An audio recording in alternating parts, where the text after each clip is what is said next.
ਮੁੰਦਾ ਸੰਤੋਖ ਸਰਮ ਪਤ ਝੋਲੀ ਧਿਆਨ ਕੀ ਕਰੈ ਵਿਭੂਤ ਖਿੰਤਾ ਕਾਲ ਕੁਆਰੀ ਕਾਇਆ ਜੁਗਤ ਡੰਡਾ ਪ੍ਰਤੀਤ ਆਈ ਪੰਥੀ ਸਗਲ ਜਮਾਤੀ ਮਨ ਜੀਤੈ ਜਗ ਜੀਤ ਆਦੇਸ ਤਿਸੈ ਆਦੇਸ ਆਦ ਅਨੀਲ ਅਨਾਦ ਅਨਾਹਤ ਜੁਗ ਜੁਗ ਏਕੋ ਵੇਸ। ਜੋਗ ਮਤ ਵਿੱਚ ਮੁੰਦਾ ਭਾਵ ਮੁਦਰਾ ਚਿਹਰੇ ਦੀ ਇਕਾਗਰਤਾ ਦੀ ਪੜ੍ਹਾਈ ਦੁਆਰਾ ਹੀ ਸ਼ਾਂਤੀ ਦੀ ਪ੍ਰਾਪਤੀ ਦਾ ਲਕਸ਼ ਮੰਨਿਆ ਜਾਂਦਾ ਹੈ। ਮਹਾਤਮਾ ਬੁੱਧ ਵੀ ਇਸੇ ਕਿਸਮ ਦੀ ਸ਼ਾਂਤੀ ਦਾ ਉਪਦੇਸ਼ਕ ਹੈ, ਪਰ ਸਤਿਗੁਰ ਜੀ ਉਹਨਾਂ ਦੀ ਸ਼ਾਂਤੀ ਦੀ ਮੁਦਰਾ ਵਿੱਚ ਰਹਿ ਕੇ ਘਰ ਘਰ ਮੰਗਦੇ ਫਿਰਨਾ ਅਤੇ ਕਿਸੇ ਦੇ ਬੋਲ ਕਬੋਲ ਦਾ ਗੁੱਸਾ ਨਾ ਕਰਨਾ, ਜਿਸ ਤੋਂ ਕਿ ਉਸਦੀ ਸ਼ਾਂਤ ਮੁਦਰਾ ਭੰਗ ਹੋ ਜਾਵੇ, ਨੂੰ ਹੀ ਠੀਕ ਨਹੀਂ ਮੰਨਦੇ। ਕਿਉਂਕਿ ਗੁਰਮਤਿ ਵਿੱਚ ਘਾਲ ਖਾਏ ਕਿਛ ਹੱਥੋਂ ਦੇ ਨਾਨਕ ਰਾਹ ਪਛਾਣੇ ਸੇ ਦਾ ਉਪਦੇਸ਼ ਹੈ। ਦੂਸਰਾ, ਗੁਰਮਤਿ ਵਿੱਚ ਸੰਤੋਖ ਤੋਂ ਬਿਨਾਂ ਮਾਇਆ ਰਹਿਤ ਹੋ ਜਾਣ ਨੂੰ ਜਾਂ ਹੋ ਜਾਣ ਦੇ ਦਾਅਵੇ ਨੂੰ ਹੀ ਮੰਨਿਆ ਨਹੀਂ ਗਿਆ। ਗੁਰ ਕਾ ਸਿੱਖ ਗੁਰ ਕਾ ਰੂਪ ਹੈ। ਇਸ ਲਈ ਜੋ ਸਿੱਖ ਮੰਗਤਾ ਬਣ ਜਾਂਦਾ ਹੈ ਤਾਂ ਗੁਰੂ ਨਾਲ ਉਸ ਦਾ ਰਿਸ਼ਤਾ ਪਹਿਲਾਂ ਹੀ ਟੁੱਟ ਜਾਂਦਾ ਹੈ। ਭਾਵ ਮੰਗਣ ਦਾ ਫੁਰਨਾ ਮਨ ਵਿੱਚ ਉਦੋਂ ਪੈਦਾ ਹੁੰਦਾ ਜਦੋਂ ਪਹਿਲਾਂ ਗੁਰੂ ਨਾਲੋਂ ਰਿਸ਼ਤਾ ਤੋੜ ਲਈਦਾ ਹੈ, ਕਿਉਂਕਿ ਗੁਰੂ ਕਾ ਉਪਦੇਸ਼ ਤਾਂ ਮਨ ਵਿੱਚ ਫੁਰਨਾ ਉੱਠਣ ਦਾ ਹੀ ਵਿਰੋਧ ਕਰਦਾ ਹੈ। ਦੂਸਰੀ ਗੱਲ ਸੋਚਣ ਵਾਲੀ ਹੈ ਕਿ ਸਿੱਖ ਭੇਸ ਵਿੱਚ ਮੰਗਣਾ ਆਪਣੇ ਗੁਰੂ ਨੂੰ ਮੰਗਤਾ ਬਣਾਉਣ ਦੀ ਤੁਲ ਹੈ, ਜਦ ਕਿ ਸਿੱਖ ਨੂੰ ਉਹੀ ਕੰਮ ਕਰਨਾ ਚਾਹੀਦਾ ਹੈ ਜੋ ਉਸਨੂੰ ਉਸ ਦਾ ਗੁਰੂ ਆਖੇ। ਇੱਥੇ ਸਤਿਗੁਰ ਜੀ ਇੱਕ ਕਿਸਮ ਦਾ ਸਿੱਧਾਂ ਦੀ ਮੰਗਣਹਾਰੀ ਬਿਰਤੀ ਉੱਤੇ ਆਪਣੇ ਤਰਕਸ਼ ਦਾ ਸਤ ਰੂਪੀ ਧਨੁਸ਼ ਦੁਆਰਾ ਤੀਰ ਚਲਾ ਰਹੇ ਹਨ। ਉਹ ਸਿੱਧਾਂ ਨੂੰ ਅਸਿੱਧੇ ਤੌਰ ਤੇ ਮੰਗਣ ਤੋਂ ਰੋਕ ਰਹੇ ਹਨ ਕਿ ਮੁਦਰਾ ਸ਼ਾਂਤੀ ਦੀ ਬਜਾਏ ਸੰਤੋਖ ਦੀ ਹੋਣੀ ਚਾਹੀਦੀ ਹੈ। ਉਹਨਾਂ ਨੂੰ ਪਤਾ ਹੈ ਕਿ ਜੇ ਸਿੱਧ ਮੇਰੀ ਗੱਲ ਮੰਨ ਲੈਣ ਤਾਂ ਇਹਨਾਂ ਦੇ ਮੰਗਣ ਖਾਣ ਦੀ ਆਦਤ ਛੁੱਟ ਸਕਦੀ ਹੈ। ਜਦ ਦੇਣ ਵਾਲਾ ਹੀ ਇੱਕ ਸਭਨਾ ਜੀਆਂ ਕਾ ਇੱਕ ਦਾਤਾ ਮੰਨ ਲਈਏ ਤਾਂ ਫਿਰ ਮੰਗਣ ਜਾਣ ਦਾ ਸਵਾਲ ਹੀ ਪੈਦਾ ਨਹੀਂ ਹੋਣਾ ਚਾਹੀਦਾ। ਇਉਂ ਕਹਿ ਕੇ ਸਤਿਗੁਰ ਜੀ ਸਿੱਧਾਂ ਨੂੰ ਬੜੀ ਕਸੂਤੀ ਹਾਲਾਤ ਵਿੱਚ ਪਾ ਦਿੰਦੇ ਹਨ, ਜਿੱਥੇ ਆ ਕੇ ਉਹਨਾਂ ਦਾ ਪਖੰਡ ਸਾਫ਼ ਨਜ਼ਰ ਆਉਣ ਲੱਗ ਪੈਂਦਾ ਹੈ। ਇੱਥੇ ਉਹ ਜੋਗ ਦੀ ਮੁਦਰਾ, ਜਿਹੜੀ ਕਿ ਲਾਲਚ ਬਸ ਸ਼ਾਂਤੀ ਤੱਕ ਹੀ ਸੀਮਿਤ ਰੱਖ ਲਈ ਸੀ, ਨੂੰ ਸੰਤੋਖ ਤੱਕ ਲਿਜਾਏ ਬਿਨਾਂ ਨਿਸਫਲ ਸਾਬਤ ਕਰ ਦਿੰਦੇ ਹਨ। ਇਹ ਜੋਗੀਆਂ ਬਾਰੇ ਤੀਸਰੇ ਗੇੜ ਦੀ ਚਰਚਾ ਸਤਿਗੁਰ ਜੀ ਨੇ ਛੇੜੀ। ਪਹਿਲੇ ਗੇੜ ਵਿੱਚ ਉਹਨਾਂ ਦੇ ਤੀਰਥ ਇਸ਼ਨਾਨ ਦਾ ਖੰਡਨ ਕੀਤਾ, ਅਗਿਆਨਤਾ ਸਾਬਤ ਕੀਤਾ। ਦੂਸਰੇ ਗੇੜ ਵਿੱਚ ਉਹਨਾਂ ਦੇ ਪ੍ਰਚਾਰੇ ਹੋਏ ਗਿਆਨ ਨੂੰ ਰੱਦ ਕਰਕੇ ਭਰਮ ਗਿਆਨ ਸਾਬਤ ਕਰ ਦਿੱਤਾ। ਹੁਣ ਤੀਸਰੇ ਗੇੜ ਵਿੱਚ ਉਹਨਾਂ ਦੇ ਚਿੰਨ੍ਹ ਭਾਵ ਸਿੰਬਲਾਂ ਵਿਚਲਾ ਗਿਆਨ ਸ਼ੁੱਧ ਕਰਕੇ ਉਪਦੇਸ਼ ਕਰ ਰਹੇ ਹਨ। ਸਤਿਗੁਰ ਜੀ ਨੇ ਤਾਂ ਸਿੱਧਾਂ ਦੀ ਮੁਦਰਾ ਤੋਂ ਨਾ ਹੀ ਖਿੰਤਾ ਝੋਲੀ ਤੋਂ ਅਤੇ ਨਾ ਹੀ ਤਨ ਉੱਤੇ ਮਲੀ ਸੁਆਹ ਤੋਂ ਨਾਰਾਜ਼ ਤੇ ਨਾ ਹੀ ਉਹਨਾਂ ਦੇ ਭੇਖ ਤੋਂ ਨਾਰਾਜ਼ ਹਨ। ਉਹ ਤਾਂ ਕੇਵਲ ਉਹਨਾਂ ਨੂੰ ਇਸ ਭੇਖ ਵਿਚਲੀ ਕਮੀ ਸਮਝਾ ਰਹੇ ਹਨ ਕਿ ਜਿਹੜੀ ਕਿ ਉਹਨਾਂ ਦੇ ਮੁਕਤੀ ਮਾਰਗ ਵਿੱਚ ਰੁਕਾਵਟ ਪਾ ਰਹੀ ਹੈ। ਇਸ ਲਈ ਉਹ ਸੰਤੋਖ ਦੀ ਮੁਦਰਾ ਧਾਰਨ ਕਰਕੇ ਸਿੱਧ ਨੂੰ ਸਰਮ ਪਤ ਝੋਲੀ ਦਾ ਉਪਦੇਸ਼ ਦੇ ਰਹੇ ਹਨ, ਜਿਸ ਦਾ ਅਰਥ ਇਹ ਹੈ ਕਿ ਅਸੀਂ ਇਹ ਗੱਲ ਨਹੀਂ ਕਹਿੰਦੇ ਕਿ ਜੋਗੀ ਕੇਵਲ ਹੱਥ ਵਾਲਾ ਪੱਤਰ ਖੱਪਰ ਹੀ ਰੱਖੇ, ਝੋਲੀ ਨਾ ਰੱਖੇ, ਕਿਉਂਕਿ ਉੱਚ ਕੋਟੀ ਦੇ ਜੋਗੀ ਝੋਲੀ ਰੱਖਣ ਦੇ ਵਿਰੋਧੀ ਸਨ। ਉਹਨਾਂ ਦਾ ਕਹਿਣਾ ਸੀ ਝੋਲੀ ਰੱਖਣ ਦਾ ਮਤਲਬ ਇਹ ਹੈ ਕੁਛ ਜਮ੍ਹਾਂ ਕਰਨਾ। ਜਦੋਂ ਜੋਗੀ ਦੀ ਜਮ੍ਹਾਂ ਕਰਨ ਦੀ ਪ੍ਰਵਿਰਤੀ ਜਾਗ ਆਈ ਤਾਂ ਇਸ ਝੋਲੀ ਦਾ ਆਕਾਰ ਕਿੱਡਾ ਹੋ ਸਕਦਾ ਹੈ, ਇਸ ਬਾਰੇ ਕੁਛ ਨਹੀਂ ਕਿਹਾ ਜਾ ਸਕਦਾ। ਫਿਰ ਇਸ ਝੋਲੀ ਦੇ ਰੱਖਣ ਵਾਸਤੇ ਕੋਈ ਕੁਟੀਆ ਜਾਂ ਕਮਰਾ ਬਣਾਉਣਾ ਪਵੇਗਾ। ਇਸ ਤਰੀਕੇ ਨਾਲ ਜੋਗੀ ਅਤੇ ਗ੍ਰਸਤੀ ਦਾ ਅੰਤਰ ਸਮਾਪਤ ਹੋ ਜਾਵੇਗਾ। ਇਹ ਵਿਰੋਧਾਭਾਸ ਦੀਆਂ ਦੋ ਸੋਚਾਂ ਉਸ ਵੇਲੇ ਸਿੱਧਾਂ ਵਿੱਚ ਪ੍ਰਗਟ ਹੋ ਚੁੱਕੀਆਂ ਮਾਲੂਮ ਹੁੰਦੀਆਂ ਹਨ। ਇਸ ਲਈ ਸਤਿਗੁਰ ਜੀ ਜੋਗੀਆਂ ਨੂੰ ਇਹ ਕਹਿ ਰਹੇ ਹਨ ਕਿ ਭਾਵੇਂ ਜੋਗੀ ਖੱਪਰ ਜਾਂ ਪੱਤਰ ਵਾਲਾ ਹੋਵੇ, ਜੋ ਇੱਕ ਟਾਈਮ ਇੰਨਾ ਹੀ ਭਿੱਛਾ ਸਵੀਕਾਰ ਕਰੇ ਜਿਤਨੀ ਕਿ ਇਸ ਨੂੰ ਇੱਕ ਟਾਈਮ ਖਾਣ ਲਈ ਕਾਫੀ ਹੋਵੇ, ਭਾਵੇਂ ਝੋਲੀ ਧਾਰਨ ਕਰਕੇ ਗ੍ਰਸਤੀ ਬਣ ਜਾਵੇ, ਇਸ ਨਾਲ ਫਰਕ ਪੈਣ ਵਾਲਾ ਨਹੀਂ। ਫਰਕ ਤਾਂ ਕੇਵਲ ਉਦੋਂ ਪਵੇਗਾ ਜਦੋਂ ਜੋਗੀ ਸ਼ਾਂਤੀ ਦੀ ਮੁਦਰਾ ਨੂੰ ਬੇਸ਼ਰਮੀ ਤੇ ਕਾਇਰਤਾ ਦੀ ਮੁਦਰਾ ਕਹਿ ਕੇ ਤਿਆਗ ਦੇਵੇ ਅਤੇ ਸੰਤੋਖ ਦੀ ਮੁਦਰਾ ਆਤਮ ਸਨਮਾਨ ਦੀ ਮੁਦਰਾ ਅਪਣਾ ਲਵੇ, ਧਾਰਨ ਕਰ ਲਵੇ ਅਤੇ ਆਪਣੇ ਖੱਪਰ ਜਾਂ ਝੋਲੀ ਵਿੱਚ ਭਿੱਛਿਆ ਦੀ ਥਾਂ ਆਪਣੇ ਦਸਾਂ ਨੋਹਾਂ ਦੀ ਕਮਾਈ ਪਾਵੇ ਤੇ ਉਸ ਨੂੰ ਹੀ ਵੰਡ ਛਕੇ ਅਤੇ ਆਪਣੇ ਪਰਮੇਸ਼ਰ ਦੇ ਧਿਆਨ ਵਿੱਚ ਇੱਕ ਮਨ ਇੱਕ ਚਿੱਤ ਹੋ ਕੇ ਸਦਾ ਲਈ ਜੁੜ ਜਾਵੇ। ਇਸੇ ਨੂੰ ਸਤਿਗੁਰ ਜੀ ਧਿਆਨ ਕੀ ਕਰੇ ਵਿਭੂਤੀ ਆਖਦੇ ਹਨ। ਖਿੰਤਾ ਉਸ ਗੋਦੜੀ ਦਾ ਨਾਮ ਹੈ ਜਿਸ ਨੂੰ ਜੋਗੀ ਸਰਦੀ ਵਿੱਚ ਉਦਾਲੇ ਸਰੀਰ ਉੱਪਰ ਲਪੇਟ ਲੈਂਦਾ ਹੈ। ਸਤਿਗੁਰ ਜੀ ਇਸ ਪੰਜ ਭੌਤਿਕ ਸਰੀਰ ਕਾਇਆ ਨੂੰ ਹੀ ਮਨ ਜੋਗੀ ਦੀ ਗੋਦੜੀ ਸਮਝ ਲੈਣ ਲਈ ਉਪਦੇਸ਼ ਕਰਦੇ ਹਨ ਅਤੇ ਇਸ ਕਿਸਮ ਦੇ ਯੋਗ ਦੁਆਰਾ ਜੁੜਨ ਦੀ ਵਿਧੀ ਜੁਗਤੀ ਪਰਮੇਸ਼ਰ ਦੇ ਹੁਕਮ ਰੂਪੀ ਡੰਡੇ ਦੀ ਪ੍ਰਤੀਤ ਭਾਵ ਹੁਕਮ ਤੇ ਭਰੋਸਾ ਰੱਖਣਾ ਹੀ ਦੱਸਦੇ ਹਨ। ਕਿਉਂਕਿ ਗੁਰਬਾਣੀ ਵਿੱਚ ਹੁਕਮ ਮੰਨੀਐ ਹੋਵੇ ਪ੍ਰਵਾਨ ਤਾਂ ਖਸਮੈ ਕਾ ਮਹਿਲ ਪਾਇਸੀ, ਭਾਵ ਕਿ ਜੇ ਆਪਾਂ ਹੁਕਮ ਨੂੰ ਮੰਨ ਲਈਏ, ਉਹਨੂੰ ਆਪਣੇ ਮਨ ਤੇ ਲਾਗੂ ਕਰ ਲਈਏ ਤਾਂ ਹੀ ਖਸਮ ਦੇ ਮਹਿਲ ਨੂੰ ਆਪਣਾ ਪਾ ਸਕਦੇ ਹਾਂ, ਭਾਵ ਹੁਕਮ ਨੂੰ ਸਮਝ ਸਕਦੇ ਹਾਂ। ਇਹੋ ਹੀ ਇੱਕ ਵਿਧੀ ਹੈ ਜੋ ਜੀਵ ਨੂੰ ਉਸ ਦੇ ਮੂਲ ਨਾਲ ਜੋੜ ਦੇਣ ਦੇ ਯੋਗ ਕਰਾਉਣ ਦੇ ਸਮਰੱਥ ਹੈ। ਹੁਣ ਸਤਿਗੁਰੂ ਜੀ ਜੋਗੀਆਂ ਦੇ ਸਾਰੇ 12 ਭੇਖਾਂ ਨੂੰ ਉਪਦੇਸ਼ ਕਰਦੇ ਹੋਏ ਆਖਦੇ ਹਨ ਕਿ ਭਾਵੇਂ ਤੁਹਾਡਾ ਆਈ ਪੰਥ ਹੋਵੇ ਜਿਸ ਨੂੰ ਕਿ ਸਰਵਸ਼੍ਰੇਸ਼ਟ ਪੰਥ ਤੁਸੀਂ ਮੰਨਦੇ ਹੋ, ਚਾਹੇ ਉਸ ਦੀਆਂ ਸਾਰੀਆਂ ਹੀ ਜਮਾਤਾਂ, ਪਰ ਇਲਾਜ ਉਪਦੇਸ਼ ਸਾਰਿਆਂ ਵਾਸਤੇ ਉਪਰੋਕਤ ਇੱਕ ਹੀ ਹੈ, ਕਿਉਂਕਿ ਹੁਕਮ ਮੰਨਣ ਨਾਲ ਹੀ ਮਨ ਜਿੱਤਿਆ ਜਾ ਸਕਦਾ ਹੈ। ਜਿਸ ਨੇ ਮਨ ਨੂੰ ਜਿੱਤ ਲਿਆ ਉਸਦੇ ਵਾਸਤੇ ਸਾਰੇ ਸੰਸਾਰ ਵਿੱਚ ਜਿੱਤਣ ਲਈ ਕੁਝ ਬਚਿਆ ਹੀ ਨਹੀਂ ਰਹਿ ਜਾਂਦਾ। ਜੋਗੀ ਜਦ ਆਪਸ ਵਿੱਚ ਇੱਕ ਦੂਸਰੇ ਨੂੰ ਮਿਲਦੇ ਸਨ ਤਾਂ ਇੱਕ ਦੂਸਰੇ ਨੂੰ ਆਪੋ ਆਪ ਵਿੱਚ ਸਾਖਸ਼ਾਤ ਰਾਮ ਮੰਨ ਕੇ ਆਦੇਸ਼ ਭਾਵ ਨਮਸਕਾਰ ਕਰਦੇ ਸਨ, ਜਿਸ ਨਾਲ ਉਹਨਾਂ ਦੀ ਹੰਕਾਰ ਵੱਧ ਕੇ ਇਤਨਾ ਵੱਡਾ ਰੂਪ ਧਾਰਨ ਕਰ ਲੈਂਦਾ ਸੀ ਜਿਵੇਂ ਕਿ ਉਸ ਹੰਕਾਰ ਦੇ ਰਹਿਣ ਵਾਸਤੇ ਸਾਰਾ ਆਕਾਸ਼ ਦੀ ਥਾਂ ਵੀ ਥੋੜ੍ਹੀ ਰਹਿ ਗਈ ਹੋਵੇ। ਜਿਵੇਂ ਗੁਰਬਾਣੀ ਦਾ ਵਾਕ ਹੈ, ਏਤਾ ਗਬ ਆਕਾਸ਼ ਨਾ ਮਾਵਤ ਵਿਸ਼ਟਾ ਅਸਤ ਕਿਰਮ ਉਦਰ ਭਰਿਓ ਹੈ। ਇਸ ਲਈ ਸਤਿਗੁਰੂ ਜੀ ਉਹਨਾਂ ਨੂੰ ਕੇਵਲ ਪਾਰ ਬ੍ਰਹਮ ਨੂੰ ਹੀ ਆਦੇਸ਼ ਕਰਨ ਦਾ ਉਪਦੇਸ਼ ਕਰਦੇ ਹਨ, ਜਿਸ ਨਾਲ ਉਹਨਾਂ ਦੀ ਹੰਕਾਰੀ ਪ੍ਰਵਿਰਤੀ ਬਦਲ ਕੇ ਗੁਰਮੁਖਤਾਈ ਵੱਲ ਪ੍ਰੇਰੀ ਜਾ ਸਕੇ। ਇਸ ਲਈ ਸਤਿਗੁਰੂ ਜੀ ਕਹਿੰਦੇ ਹਨ ਕਿ ਉਹ ਪਰਮੇਸ਼ਰ ਆਦਿ ਤੋਂ ਲੈ ਕੇ ਜਿਸ ਦੇ ਆਦਿ ਬਾਰੇ ਕਿਸੇ ਨੂੰ ਕੋਈ ਪਤਾ ਨਹੀਂ ਹੈ, ਉਹ ਅਨਾਦਿ ਹੈ, ਕਿਉਂਕਿ ਉਸਦੇ ਆਦਿ ਦਾ ਕਿਸੇ ਨੂੰ ਵੀ ਗਿਆਨ ਨਹੀਂ ਹੈ। ਇਸ ਲਈ ਉਸ ਨੂੰ ਆਦਿ ਰਹਿਤ ਕਹਿਣਾ ਹੀ ਠੀਕ ਹੈ। ਉਹ ਅਨਾਹਤ ਹੈ, ਕਿਉਂਕਿ ਕੋਈ ਵੀ ਚੀਜ਼ ਐਸੀ ਨਹੀਂ ਜੋ ਉਸ ਨਾਲ ਟਕਰਾ ਸਕੇ। ਇਸ ਲਈ ਹਰ ਸਮੇਂ ਉਸ ਦਾ ਇਹੋ ਹੀ ਸਰੂਪ ਕਾਇਮ ਰਹਿੰਦਾ ਹੈ। ਅਨਾਹਤ ਭਾਵ ਉਸ ਦਾ ਕੋਈ ਹੱਤਿਆ ਵੀ ਨਹੀਂ ਕਰ ਸਕਦਾ ਹੈ, ਇਸ ਲਈ ਉਸ ਨੂੰ ਅਨਾਹਤ ਕਿਹਾ ਗਿਆ ਹੈ। ਭੁਗਤ ਗਿਆਨ ਦਇਆ ਭੰਡਾਰਨ ਘਟ ਘਟ ਵਾਜੈ ਨਾਦ ਆਪ ਨਾਥ ਨਾਥੀ ਸਭ ਜਾ ਕੀ ਰਿੱਧ ਸਿੱਧ ਅਵਰਾ ਸਾਧ ਸੰਜੋਗ ਵਿਜੋਗ ਦੋਈ ਕਾਰ ਚਲਾਵੈ ਲੇਖੇ ਆਵੈ ਭਾਗ ਆਦੇਸ਼ ਤਿਸੈ ਆਦੇਸ਼ ਆਦ ਅਨੀਲ ਅਨਾਦ ਅਨਾਹਤ ਜੁਗ ਜੁਗ ਇੱਕੋ ਵੇਸ। ਜੋਗੀ ਆਟੇ ਦੇ ਗੋਲੇ ਜਾਂ ਪੇੜੇ ਬਣਾ ਕੇ ਧੂਣੇ ਦੀ ਅੱਗ ਨਾਲ ਉਹਨਾਂ ਨੂੰ ਪਕਾ ਲੈਂਦੇ ਸਨ। ਉਸ ਨੂੰ ਇਹ ਭੁਗਤ ਖਾਂਦੇ ਕਹਿੰਦੇ ਹਨ। ਇਹ ਕੇਵਲ ਸਰੀਰ ਦੀ ਖੁਰਾਕ ਹੈ ਜਾਂ ਸੀ। ਸਤਿਗੁਰੂ ਜੀ ਜੋਗੀਆਂ ਨੂੰ ਅੰਤਰਾਤਮਾ ਦੀ ਖੁਰਾਕ ਦਾ ਗਿਆਨ ਕਰਾਉਂਦੇ ਆਖਦੇ ਹਨ ਕਿ ਅਸਲੀ ਖੁਰਾਕ ਜਿਸ ਲਈ ਜੋਗੀ ਨੇ ਘਰ ਛੱਡ ਕੇ ਭੇਖ ਧਾਰਿਆ, ਉਹ ਗਿਆਨ ਰੂਪੀ ਖੁਰਾਕ ਜੋਗੀ ਨੂੰ ਹਰ ਵੇਲੇ ਖਾਂਦੇ ਰਹਿਣਾ ਚਾਹੀਦਾ ਹੈ। ਆਪ ਖਾ ਕੇ ਹੋਰਨਾਂ ਜੀਵਾਂ ਤੇ ਵੀ ਦਇਆ ਕਰੇ, ਉਹਨਾਂ ਨੂੰ ਜੀਵਾਂ ਨੂੰ ਉਪਦੇਸ਼ ਕਰਕੇ ਆਪਣੇ ਉਪਦੇਸ਼ ਰਾਹੀਂ ਇਹ ਗਿਆਨ ਰੂਪੀ ਖੁਰਾਕ ਖਵਾਉਣੀ ਚਾਹੀਦੀ ਹੈ। ਦਇਆ ਭੰਡਾਰਨ ਕਹਿ ਕੇ ਸਤਿਗੁਰੂ ਜੀ ਉਸ ਵੇਲੇ ਜੋਗੀਆਂ ਅੰਦਰ ਇੱਕ ਵੱਡੀ ਭਾਰੀ ਕਮੀ ਵੱਲ ਸੰਕੇਤ ਕਰ ਰਹੇ ਹਨ। ਇਹ ਕਮੀ ਸਾਡੇ ਦੇਸ਼ ਦੀ ਸੰਸਕ੍ਰਿਤੀ ਵਿੱਚ ਹਮੇਸ਼ਾ ਵੱਡਾ ਰੂਪ ਧਾਰਨ ਕਰ ਬੈਠੀ ਰਹੀ ਹੈ, ਜਿਸ ਨੇ ਇਸ ਦੇਸ਼ ਨੂੰ ਹਜ਼ਾਰਾਂ ਸਾਲ ਪਿੱਛੇ ਧੱਕ ਦਿੱਤਾ। ਇਹ ਕਮੀ ਸੀ ਕਿ ਇਸ ਦੇਸ਼ ਵਿੱਚ ਕਿਸੇ ਨੂੰ ਵੀ ਕੋਈ ਗੁਣ ਪ੍ਰਾਪਤ ਹੋ ਗਿਆ ਤਾਂ ਉਸਨੇ ਉਸ ਗੁਣ ਨੂੰ ਆਪਣੇ ਤੱਕ ਹੀ ਸੀਮਿਤ ਰੱਖਣ ਵਿੱਚ ਆਪਣਾ ਭਲਾ ਸਮਝਿਆ। ਇਹ ਗੁਣ ਨੂੰ ਇੰਨਾ ਛੁਪਾ ਰੱਖਿਆ ਕਿ ਜਿਸ ਨਾਲ ਉਸ ਤੋਂ ਸਿਵਾ ਹੋਰ ਕਿਸੇ ਵਿੱਚ ਉਹ ਗੁਣ ਪ੍ਰਗਟ ਨਹੀਂ ਹੋ ਸਕਿਆ। ਇਸ ਦੇ ਪਿੱਛੇ ਉਸ ਵੇਲੇ ਦੇ ਲੋਕਾਂ ਦੀ ਘਟੀਆ ਸੋਚ ਤੇ ਲਾਲਚ, ਸਵਾਰਥ, ਝੂਠੀ ਸ਼ੋਭਾ ਜਿਹੇ ਅਵਗੁਣ ਕੰਮ ਕਰਦੇ ਹਨ। ਇਸ ਲਈ ਸਤਿਗੁਰੂ ਜੀ ਸਿੱਧਾਂ ਨੂੰ ਇਹਨਾਂ ਔਗੁਣਾਂ ਦਾ ਤਿਆਗ ਕਰਕੇ ਪਰਮੇਸ਼ਰ ਦੇ ਅਮੁੱਲ ਗੁਣਾਂ ਦਾ ਅਮੁੱਲ ਵਪਾਰ ਕਰਨ ਦਾ ਉਪਦੇਸ਼ ਕਰਦੇ ਹਨ। ਸਤਿਗੁਰੂ ਜੀ ਦਾ ਕਹਿਣਾ ਇਹ ਹੈ ਕਿ ਜਿਹੋ ਜਿਹਾ ਗਿਆਨ ਤੁਹਾਨੂੰ ਪ੍ਰਾਪਤ ਹੁੰਦਾ ਹੈ, ਠੀਕ ਉਵੇਂ ਦਾ ਉਵੇਂ ਹੀ ਦੁਨੀਆ ਨੂੰ ਸਮਝਾਓ ਤਾਂ ਕਿ ਸਭਨਾ ਜੀਆਂ ਦਾ ਜਨਮ ਸਫਲਾ ਹੋ ਸਕੇ। ਨਾਲ ਹੀ ਸਤਿਗੁਰੂ ਜੀ ਇਹ ਵੀ ਦੱਸਦੇ ਹਨ ਕਿ ਜਿਹੜਾ ਪ੍ਰਾਣੀ ਉਪਰੋਕਤ ਦੱਸੇ ਅਨੁਸਾਰ ਚੱਲੇਗਾ, ਉਸ ਦੇ ਹਿਰਦੇ ਵਿੱਚ ਨਾਦ ਪ੍ਰਗਟ ਆਵੇਗਾ ਜਾਂ ਹੋ ਜਾਵੇਗਾ। ਇਹ ਉਹ ਨਾਦ ਸ਼ਬਦ ਹੈ ਜਿਸ ਨੂੰ ਕੰਨਾਂ ਤੋਂ ਬਗੈਰ ਸੁਣਿਆ ਜਾ ਸਕਦਾ ਹੈ। ਆਪ ਨਾਥ ਨਾਥੀ ਸਭ ਜਾ ਕੀ। ਨਾਥ 84 ਸਿੱਧਾਂ ਵਿੱਚੋਂ ਹੀ ਹਨ। ਇਹਨਾਂ ਦੀ ਗਿਣਤੀ ਨਾਥਾਂ ਦੀ ਕੁੱਲ 9 ਹੈ। ਜਦੋਂ ਭਾਰਤ ਵਿੱਚ ਮੁਸਲਮਾਨੀ ਹਕੂਮਤ ਹੋ ਗਈ ਤਾਂ ਉਸ ਵੇਲੇ ਮੁਸਲਮਾਨਾਂ ਨੇ ਆਪਣੀ ਮੱਤ ਦਾ ਪ੍ਰਚਾਰ ਕਰਕੇ ਇੱਥੇ ਦੇ ਲੋਕਾਂ ਨੂੰ ਮੁਸਲਮਾਨ ਬਣਾ ਲੈਣ ਦੀ ਵਿਉਂਤ ਬਣਾਈ। ਮੁਸਲਮਾਨ ਧਰਮ ਜਾਤ ਪਾਤ ਦਾ ਵਿਰੋਧੀ ਸੀ ਅਤੇ ਨਾ ਹੀ ਉਹ ਮੂਰਤੀ ਪੂਜਾ ਜਾਂ ਪੱਥਰ ਪੂਜਾ ਵਿੱਚ ਵਿਸ਼ਵਾਸ ਰੱਖਦੇ ਸਨ। ਉਹਨਾਂ ਨੇ ਧਾਰਮਿਕ ਪ੍ਰਚਾਰਕਾਂ ਨੂੰ ਮੁਸਲਮਾਨ ਬਣਾ ਕੇ ਆਪਣੀ ਮੱਤ ਵਿੱਚ ਲਿਆਂਦਾ ਤੇ ਫਿਰ ਉਹਨਾਂ ਦੁਆਰਾ ਹੀ ਸਾਰੇ ਦੇਸ਼ ਨੂੰ ਇਸਲਾਮ ਦੇਸ਼ ਬਣਾ ਲੈਣ ਦਾ ਉਪਰਾਲਾ ਆਰੰਭਿਆ।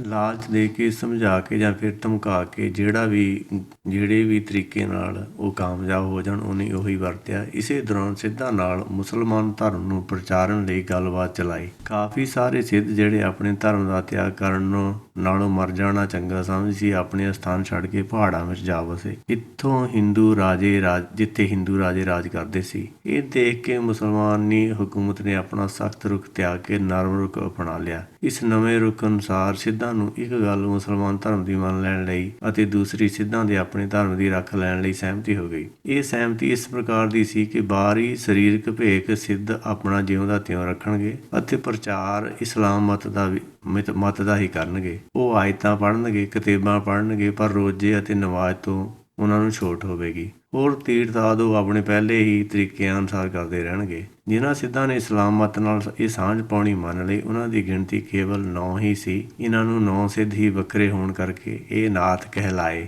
ਮਛਿੰਦਰਨਾਥ ਅਤੇ ਗੋਰਖਨਾਥ ਦੇ ਇਹਨਾਂ ਵਿੱਚੋਂ ਜ਼ਿਆਦਾ ਪ੍ਰਸਿੱਧ ਨਾਮ ਹਨ। ਪਰ ਸਤਿਗੁਰ ਜੀ ਦੀ ਦ੍ਰਿਸ਼ਟੀ ਵਿੱਚ ਇੱਕੋ ਹੀ ਸੱਚਾ ਨਾਥ ਹੈ, ਜਿਸ ਨੇ ਸਾਰੀ ਸ੍ਰਿਸ਼ਟੀ ਨੂੰ ਆਪਣੇ ਸੂਤ ਵਿੱਚ ਪਰੋ ਕੇ ਨੱਥ ਪਾਈ ਹੋਈ ਹੈ। ਸਤਿਗੁਰ ਜੀ ਆਖਦੇ ਹਨ ਕਿ ਨਾਥ ਕੇਵਲ ਕਰਤਾ ਪੁਰਖ ਆਪ ਹੀ ਹੈ, ਜਿਸ ਨੇ ਸਾਰੀ ਸ੍ਰਿਸ਼ਟੀ ਪੈਦਾ ਕਰਕੇ ਆਪਣੇ ਵੱਸ ਵਿੱਚ ਰੱਖੀ ਹੋਈ ਹੈ। ਜਿਸ ਦੀ ਮਾਇਆ ਰੂਪੀ ਰਿੱਧ ਸਿੱਧ ਦਾ ਸਵਾਦ ਉਹ ਆਪਣੇ ਸਵਾਦ ਨਾਲੋਂ ਉਲਟਾ ਹੈ। ਜਿਸ ਨੂੰ ਨਾਮ ਦਾ ਸਵਾਦ ਮਿੱਠਾ ਲੱਗਿਆ, ਉਸਨੇ ਮਾਇਆ ਨੂੰ ਜ਼ਹਿਰ ਵਰਗਾ ਕੌੜਾ ਸਮਝਿਆ। ਜਿਵੇਂ ਕਿ ਗੁਰਬਾਣੀ ਦਾ ਵਾਕ ਹੈ, ਅੰਮ੍ਰਿਤ ਕੌੜਾ ਵਿਖਿਆ ਮਿੱਟੀ, ਸਾਕਤ ਕੀ ਵਿਧੀ ਨੈਣੋ ਡਿੱਠੀ। ਭਾਵ ਕਿ ਜਿਹੜਾ ਸਾਕਤ ਹੁੰਦਾ, ਜਿਹੜਾ ਹੁਕਮ ਵਿੱਚ ਨਹੀਂ ਚੱਲਦਾ, ਉਹਨੂੰ ਮਾਇਆ ਮਿੱਠੀ ਲੱਗਦੀ ਹੈ ਤੇ ਹੁਕਮ ਕੌੜਾ ਲੱਗਦਾ ਹੈ। ਤੇ ਗੁਰਮੁਖ ਨੂੰ ਇਸ ਤੇ ਉਲਟਾ ਹੈ। ਗੁਰਮੁਖ ਨੂੰ ਜਿਹੜਾ ਭਾਣਾ ਮੰਨਣਾ ਜਾਂ ਹੁਕਮ ਵਿੱਚ ਚੱਲਣਾ ਮਿੱਠਾ ਲੱਗਦਾ ਹੈ ਤੇ ਮਾਇਆ ਜ਼ਹਿਰ ਲੱਗਦੀ ਹੈ। ਸੋ ਇਸ ਸ੍ਰਿਸ਼ਟੀ ਦੀ ਕਾਰ ਅਤੇ ਆਪਣੇ ਹੁਕਮ ਰੂਪੀ ਵਾਜੇ ਦੀਆਂ ਦੋਨਾਂ ਸਿਰਾਂ ਨਾਲ ਚਲਾ ਰਿਹਾ ਹੈ ਪਰਮੇਸ਼ਰ, ਜਿਨ੍ਹਾਂ ਵਿੱਚੋਂ ਇੱਕ ਸੁਰ ਸੰਜੋਗ ਭਾਵ ਆਪਣੇ ਨਾਲ ਮਿਲਾਉਣ ਵਾਲੀ ਹੈ ਅਤੇ ਦੂਸਰੀ ਸੁਰ ਵਿਜੋਗ ਭਾਵ ਉਸ ਜੀਵ ਨੂੰ ਸਦਾ ਜੁਦਾ ਰੱਖਣ ਵਾਲੀ ਹੈ। ਜਾਂ ਇਉਂ ਕਹਿ ਲਓ ਕਿ ਇੱਕ ਭਰਮ ਭੁਲਾ ਕੇ ਮਾਇਆ ਵਿੱਚ ਫਸਾਉਣ ਵਾਲੀ ਹੈ ਤੇ ਦੂਸਰੀ ਭਗਤੀ ਵਿੱਚ ਲਾ ਕੇ ਆਪਣੇ ਵਿੱਚ ਮਿਲਾ ਲੈਣ ਵਾਲੀ ਹੈ ਜਾਂ ਲੀਨ ਕਰ ਲੈਣ ਵਾਲੀ ਹੈ। ਇਹਨਾਂ ਦੋਵਾਂ ਸੁਰਾਂ ਦੇ ਸਰੋਤ ਹਰ ਇੱਕ ਜੀਵ ਦੇ ਅੰਦਰ ਹਨ। ਭਰਮ ਭਰਾਉਣ ਵਾਲੀ ਸੁਰ ਕਲਪਨਾ ਰੂਪ ਵਿੱਚ ਮਨ ਅੰਦਰ ਵੱਜਦੀ ਹੈ ਅਤੇ ਦੂਸਰੀ ਮਨ ਵਿੱਚ ਜੋ ਆਪ ਹੈ ਹਿਰਦੇ ਵਿੱਚ ਪ੍ਰਗਟ ਹੋ ਕੇ ਮਨ ਨੂੰ ਗਲਤ ਪਾਸੇ ਜਾਣ ਤੋਂ ਵਰਜਦੀ ਰਹਿੰਦੀ ਹੈ। ਹੁਣ ਇਹ ਪਰਮੇਸ਼ਰ ਦੇ ਹੱਥ ਵਿੱਚ ਜਾਂ ਵੱਸ ਵਿੱਚ ਹੈ ਇਹਨਾਂ ਦੋਨਾਂ ਸੁਰਾਂ ਦਾ ਵੱਜਣਾ। ਸਤਿਗੁਰ ਜੀ ਦੱਸ ਰਹੇ ਹਨ ਕਿ ਹੁਣ ਪਰਮੇਸ਼ਰ ਦੀ ਕਿਰਪਾ ਦ੍ਰਿਸ਼ਟੀ ਤੋਂ ਹੀ ਜੀਵ ਦਾ ਛੁਟਕਾਰਾ ਮਿਲਣਾ ਜਾਂ ਮਾਇਆ ਵਿੱਚ ਲੱਗੇ ਰਹਿਣਾ ਨਿਰਭਰ ਕਰਦਾ ਹੈ। ਜੇ ਮਨ ਪਰਮੇਸ਼ਰ ਦੀ ਕਿਰਪਾ ਕਰਕੇ ਕਲਪਨਾ ਕਰਨੀ ਤਿਆਗ ਦੇਵੇ ਤੇ ਹੁਕਮ ਉੱਤੇ ਸਬਰ ਕਰ ਲਵੇ ਤਾਂ ਖੁਸ਼ ਆਸ ਇਸ ਭਾਵ ਸਾਗਰ ਤੋਂ ਛੁਟਕਾਰੇ ਦੀ ਕੀਤੀ ਜਾ ਸਕਦੀ ਹੈ। ਜਿੰਨਾ ਚਿਰ ਮਨ ਪਾਪ ਪੁੰਨ ਬੋਲਦਾ ਰਹਿੰਦਾ ਹੈ, ਉਹਨਾਂ ਚਿਰ ਲੇਖਾ ਵੀ ਅੱਗੇ ਤੋਂ ਅੱਗੇ ਚੱਲਦਾ ਹੈ। ਲੇਖਾ ਛੱਡ ਕੇ ਹੀ ਅਲੇਖ ਵਿੱਚ ਸਮਾਇਆ ਜਾ ਸਕਦਾ ਹੈ। ਲੇਖਾ ਛੁੜ ਅਲੇਖੈ ਛੂਟੈ।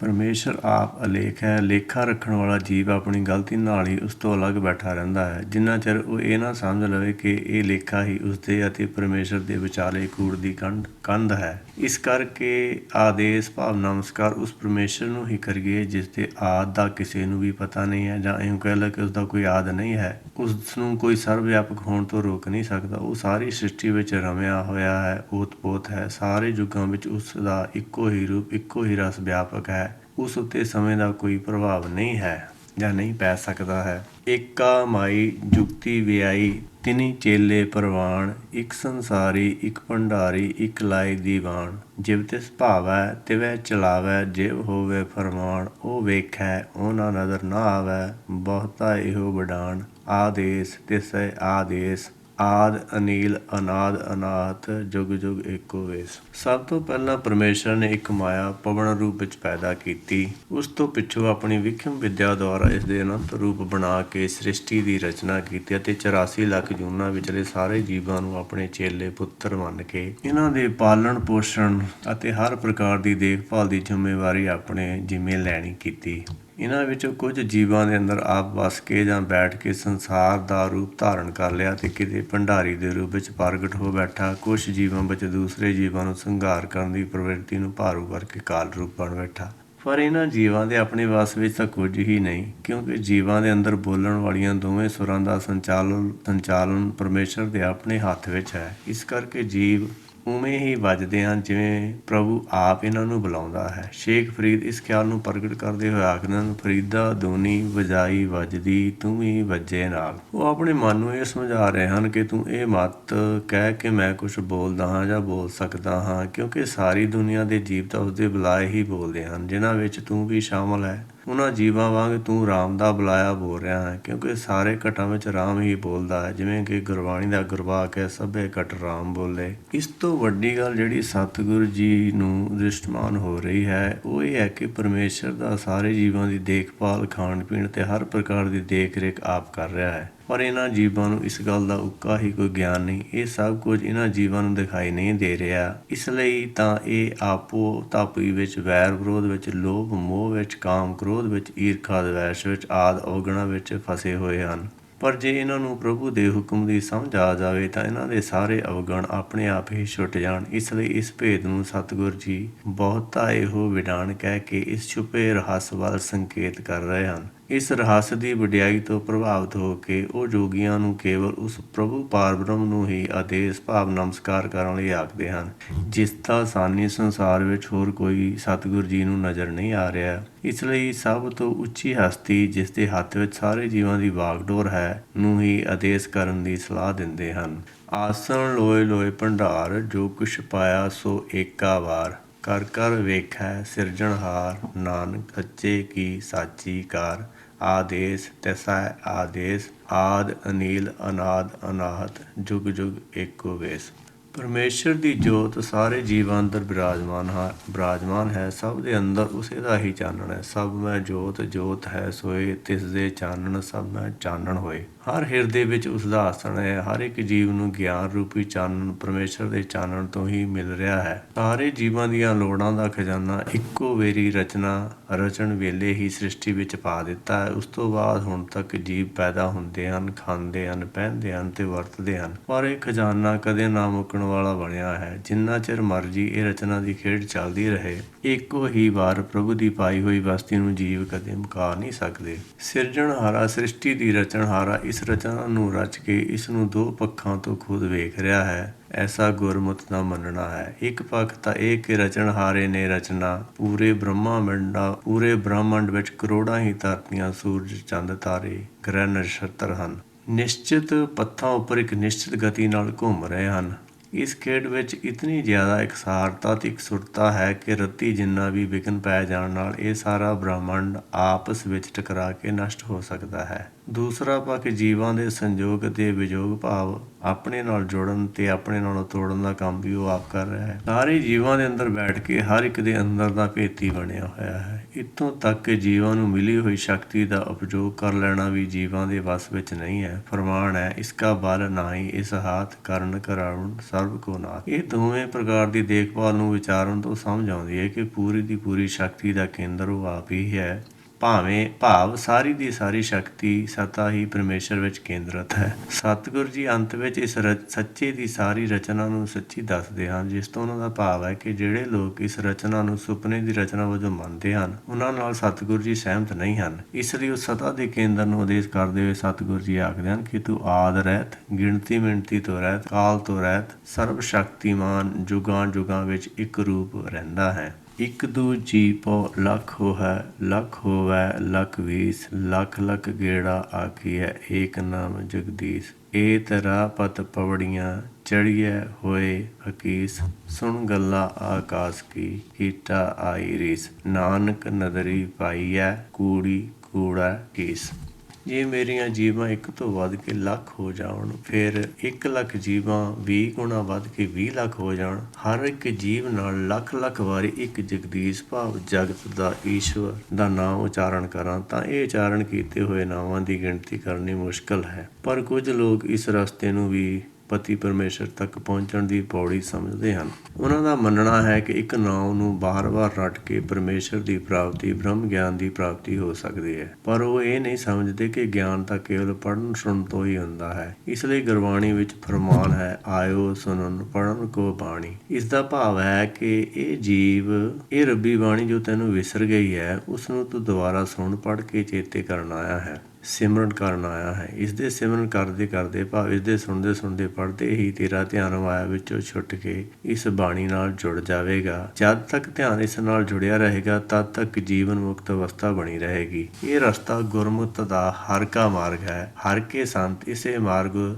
ਦੇ ਧਾਰਨੀਆਂ ਨੂੰ ਮੰਨਿਆ ਗਿਆ ਹੈ। ਪਰ ਦੂਸਰੇ ਪਾਸੇ ਰਟਣਯੋਗ ਰਾਹੀਂ ਨਾਉ ਉਚਾਰਨ ਕਰਨ ਵਾਲੇ ਲੋਕ ਵੀ ਗਿਆਨ ਪ੍ਰਾਪਤੀ ਨਾਲ ਛੁਟਕਾਰਾ ਮੰਨਦੇ ਹਨ, ਪਰੰਤੂ ਗਿਆਨ ਪ੍ਰਾਪਤੀ ਦੀ ਵਿਧੀ ਜੋ ਉਹਨਾਂ ਨੇ ਅਪਣਾਈ ਹੈ, ਉਸ ਨਾਲ ਗਿਆਨ ਪ੍ਰਾਪਤ ਤਾਂ ਹੋ ਹੀ ਨਹੀਂ ਸਕਦਾ। ਜੇ ਇੱਦਾਂ ਹੁੰਦਾ ਤਾਂ ਸੰਸਾਰ ਦਾ ਹਰ ਕਿਸਮ ਦਾ ਗਿਆਨ ਇਸੇ ਵਿਧੀ ਰਾਹੀਂ ਪ੍ਰਾਪਤ ਹੋ ਜਾਣਾ ਸੀ ਜਾਂ ਚਾਹੀਦਾ ਹੈ। ਡਾਕਟਰ ਬਣਨ ਵਾਸਤੇ ਜਾਂ ਵਕੀਲ ਬਣਨ ਵਾਸਤੇ ਜਾਂ ਇੰਜੀਨੀਅਰ ਬਣਨ ਵਾਸਤੇ, ਵਿਗਿਆਨ ਦੇ ਖੋਜੀ ਬਣਨ ਵਾਸਤੇ ਇਸ ਵਿਧੀ ਨੂੰ ਅੱਜ ਤੱਕ ਕਿਸੇ ਵੀ ਅਕਲਮੰਦ ਨੇ ਕਿਉਂ ਨਹੀਂ ਅਪਣਾਇਆ? ਹੁਣ ਇਹ ਫੈਸਲਾ ਕਰਨਾ ਜਗਿਆਸੂਆਂ ਜਾਂ ਪਾਠਕਾਂ ਦੇ ਹੱਥ ਜਿੰਮੇ ਹੈ ਕਿ ਇਹ ਗਿਆਨ ਪ੍ਰਾਪਤੀ ਦੀ ਵਿਧੀ ਦਾ ਪ੍ਰਚਾਰ ਕਰਨ ਵਾਲਿਆਂ ਨੂੰ ਕਿੱਥੇ ਧੋਖਾ ਲੱਗਿਆ ਹੈ। ਜਿਸ ਨਾਲ ਉਹ ਦਿਸ਼ਾਹੀਣ ਹੋ ਗਏ। ਪਾਠਕ ਜਨ ਇਸ ਉਪਰੋਕਤ ਵਿਚਾਰ ਨਾਲ ਸਹਿਮਤ ਹੋਣਾ ਚਾਹੁੰਦੇ ਹਨ ਕਿ ਨਹੀਂ, ਇਹ ਉਹਨਾਂ ਦੇ ਆਪਣੇ ਹੱਥ ਵਿੱਚ ਹੈ ਕਿ ਕੋਈ ਵਿਅਕਤੀ ਰਾਮ ਰਾਮ ਜਾਂ ਵਾਹਿਗੁਰੂ ਵਾਹਿਗੁਰੂ ਕਰਨ ਦੇ ਨਾਲ ਕੀ ਉਹਨੂੰ ਗਿਆਨ ਪ੍ਰਾਪਤ ਹੋ ਸਕਦਾ ਹੈ। ਜੇ ਇਦਾਂ ਹੀ ਹੁੰਦਾ ਤਾਂ ਕਿਉਂ ਨਾ ਆਪਾਂ, ਜੇ ਕਿਸੇ ਨੇ ਡਾਕਟਰ ਬਣਨਾ ਉਹ ਡਾਕਟਰੀ ਜਾਂ ਇੰਜੀਨੀਅਰ ਬਣਨਾ ਇੰਜੀਨੀਅਰ ਇੱਦਾਂ ਕਰਨ ਨਾਲ ਕੀ ਉਹਨੂੰ ਗਿਆਨ ਪ੍ਰਾਪਤ ਹੋ ਸਕਦਾ। ਇਹ ਪਾਠਕਾਂ ਦੇ ਸੋਚਣ ਦਾ ਆਪਣਾ ਹਰੇਕ ਦੇ ਮਨ ਦਾ ਵਿਸ਼ਾ ਹੈ। ਜਿਸ ਤਰ੍ਹਾਂ ਕਿਸੇ ਨੂੰ ਚੰਗਾ ਲੱਗਦਾ ਉਸ ਤਰ੍ਹਾਂ ਕਰਦਾ ਹੈ। ਪਰ ਗੁਰਬਾਣੀ ਦੇ ਵਿਚਾਰ ਅਸੀਂ ਅੱਗੇ ਰੱਖ ਰਹੇ ਹਾਂ। ਗੁਰਬਾਣੀ ਇਸ ਬਾਰੇ ਕੀ ਸੋਚਦੀ ਹੈ? ਜਿਵੇਂ ਕਿ ਗੁਰਬਾਣੀ ਦਾ ਵਾਕ ਹੈ ਮਾਥੇ ਤਿਲਕ ਹੱਥ ਮਾਲਾ ਬਾਨਾ ਲੋਗਨ ਰਾਮ ਖਿਲਾਉਣਾ ਜਾਣਾ। ਭਾਵ ਮਾਥੇ ਤੇ ਤਿਲਕ ਲਾ ਲਿਆ, ਹੱਥ ਵਿੱਚ ਮਾਲਾ ਫੜ ਲਈ ਤੇ ਲੋਕਾਂ ਨੂੰ ਦੱਸਣ ਲੱਗ ਗਏ ਕਿ ਸਾਨੂੰ 3 ਲੋਕ ਦਾ ਗਿਆਨ ਹੈ। ਇਸ ਤਰ੍ਹਾਂ ਲੋਕਾਂ ਨੇ ਰਾਮ ਨੂੰ ਜਾਂ ਆਪਣੇ ਆਤਮਾ ਦੇ ਗਿਆਨ ਨੂੰ, ਬ੍ਰਹਮ ਦੇ ਗਿਆਨ ਨੂੰ ਖਿਲਾਉਣਾ ਸਮਝ ਲਿਆ। ਪਰ ਪਰਮੇਸ਼ਰ ਦਾ ਇੱਕ ਅਗੰਮੀ ਗਿਆਨ ਹੈ। ਅਗੰਮ ਅਗਾਧ ਪਾਰ ਬ੍ਰਹਮ ਸੋਏ, ਜੋ ਜੋ ਕਹੇ ਸੋ ਮੁਕਤਾ ਹੋਏ। ਸੁਨ ਮੀਤਾ ਨਾਨਕ ਬਿਨਵੰਤਾ, ਸਾਧ ਜਨਾ ਕੀ ਅਚਰਜ ਕਥਾ। ਇਹ ਤਾਂ ਅਕਥ ਕਥਾ ਹੈ। ਇੱਦਾਂ ਕੁਛ ਵੀ ਕਰਨ ਨਾਲ ਕਦੀ ਕਿਸੇ ਨੂੰ ਕੁਛ ਹਾਸਲ ਨਹੀਂ ਹੋਇਆ। ਇਹ ਤਾਂ ਸਿਰਫ ਆਪਣੇ ਮਨ ਦੀਆਂ ਮੱਤਾਂ ਹਨ। ਜਿਵੇਂ ਕਿ ਚੌਪਈ ਸਾਹਿਬ ਵਿੱਚ ਗੁਰਵਾਕ ਹੈ, ਆਪ ਆਪਣੀ ਬੁੱਧ ਹੈ ਜੇਤੀ, ਬਾਨਤ ਭਿੰਨ ਭਿੰਨ ਹੋਏ ਤੇਤੀ। ਭਗਤ ਕਬੀਰ ਜੀ ਦਾ ਗੁਰਵਾਕ ਹੈ, ਰਾਮ ਕਹਿਨ ਮੈਂ ਭੇਦ ਹੈ, ਤਾਂ ਮੈਂ ਏਕ ਵਿਚਾਰ, ਸੋਈ ਰਾਮ ਸਭੈ ਕਹੈ ਸੋਈ ਕਉਤਖਾਰ। ਭਗਤ ਕਬੀਰ ਜੀ ਦਾ ਇੱਥੇ ਇਸ ਦਾ ਭਾਵ ਹੈ ਕਿ ਰਾਮ ਕਹਿਣ ਵਿੱਚ ਵੀ ਭੇਦ ਹੈ ਕਿ ਰਾਮ ਕਿਸ ਤਰ੍ਹਾਂ ਕਹਿਣਾ ਹੈ ਜਾਂ ਕਿਸ ਨੂੰ ਕਹਿਣਾ ਹੈ। ਇਹ ਵੀ ਇੱਕ ਬਹੁਤ ਹੀ ਡੂੰਘਾ ਵਿਚਾਰ ਹੈ, ਕਿਉਂਕਿ ਰਾਮ ਕਰਤਾ ਤਾਂ ਜੱਗ ਪਹਿਲਾਂ ਵੀ ਫਿਰਦਾ ਸੀ, ਪਰ ਕਿਸੇ ਨੇ ਰਾਮ ਨੂੰ ਨਹੀਂ ਪਾਇਆ। ਜਿਵੇਂ ਕਿ ਗੁਰਬਾਣੀ ਦਾ ਵਾਕ ਹੈ, ਰਾਮ ਕਰਤਾ ਜੱਗ ਫਿਰੇ ਰਾਮ ਨਾ ਪਾਇਆ ਜਾਏ। ਫਿਰ ਜੇ ਰਾਮ ਕਰਨ ਵਾਲਾ ਰਾਮ ਮਿਲਦਾ ਹੁੰਦਾ ਤਾਂ ਅਜੇ ਤੱਕ ਕਿਸੇ ਨੂੰ ਮਿਲਿਆ ਨਹੀਂ। ਸੋ ਇਸ ਕਰਕੇ ਇਹ ਬਹੁਤ ਹੀ ਡੂੰਘਾ ਵਿਚਾਰ ਹੈ। ਅੱਗੇ ਕਬੀਰ ਜੀ ਕਹਿ ਰਹੇ ਕਿ ਸੋਈ ਰਾਮ ਸਭੈ ਕਹੈ ਸੋਈ ਕਉਤਖਾਰ। ਹੁਣ ਭਗਤਾਂ ਨੇ ਜਦੋਂ ਰਾਮ ਦੇ ਗਿਆਨ ਦੀ ਗੱਲ ਕੀਤੀ ਹੈ ਤਾਂ ਉਹਨਾਂ ਦੇ ਵਿੱਚ ਇਹ ਚੇਂਜ ਆ ਗਈ। ਭਾਵ ਉਹਨਾਂ ਦਾ ਮਨ ਮਾਇਆ ਤੋਂ ਉਪਰਾਮ ਹੋ ਕੇ ਹੁਕਮ ਵਿੱਚ ਚੱਲਣ ਲੱਗ ਪਿਆ। ਇਸ ਤਰ੍ਹਾਂ ਇਹ ਕਉਤਖਾਰ ਭਾਵ ਇਹ ਕੌਤਕ ਵਰਤ ਗਿਆ। ਜਿਵੇਂ ਕਿ ਗੁਰਬਾਣੀ ਵਿੱਚ ਗੁਰਵਾਕ ਹੈ, ਸਾ ਸਿੱਧੀ ਸਾ ਕਰਾਮਾਤ ਹੈ, ਅਚਿੰਤ ਕਰੇ ਜਿਸ ਦਾਤ, ਗੁਰਮੁਖੀ ਨਾਮ ਮਨ ਵਸੇ, ਇਹਾ ਸਿੱਧੀ ਇਹਾ ਕਰਾਮਾਤ। ਕਿ ਅਸਲ ਵਿੱਚ ਗੁਰਬਾਣੀ ਵਿੱਚ ਕਰਾਮਾਤ ਕੀ ਹੈਗੀ ਹੈ? ਕਰਾਮਾਤ ਇਹ ਹੈ ਕਿ ਜੇ ਇਹ ਮਨ ਦੇ ਵਿੱਚ ਨਾਮ ਦਾ ਵਸ ਭਾਵੇਂ ਹੁਕਮ ਵਿੱਚ ਚੱਲਣ ਲੱਗ ਜਾਵੇ ਤਾਂ ਇਹ ਸਭ ਤੋਂ ਵੱਡੀ ਸਿੱਧੀ ਜਾਂ ਕਰਾਮਾਤ ਜਾਂ ਸੋਝੀ ਹੈਗੀ ਆ। ਇਸ ਤਰ੍ਹਾਂ ਗੁਰਮੁਖ ਜਿਹੜੇ ਹੁੰਦੇ ਹਨ ਉਹ ਹੁਕਮ ਵਿੱਚ ਚੱਲਦੇ ਹਨ ਤੇ ਪਰਮੇਸ਼ਰ ਦੇ ਭਾਣੇ ਵਿੱਚ ਰਹਿੰਦੇ ਹਨ, ਤੇ ਇੱਕ ਪਾਸੇ ਜਿਹੜੇ ਦੂਸਰੇ ਹਨ ਆਪਣੀ ਮਨ ਦੀ ਮੱਤ ਪਿੱਛੇ ਚੱਲਣ ਵਾਲੇ ਹਨ ਜਾਂ ਰਟਣ ਯੋਗ ਦੀ ਵਿਧੀ ਨੂੰ ਕੋਈ ਪਰਮੇਸ਼ਰ ਤੱਕ ਪਹੁੰਚਣ ਦੀ ਪੌੜੀ ਸਮਝ ਲੈਂਦੇ ਹਨ, ਤਾਂ ਉਹਨਾਂ ਦਾ ਇਹ ਰਸਤਾ ਬਹੁਤ ਵੱਡਾ ਭਰਮ ਹੀ ਹੋਵੇਗਾ।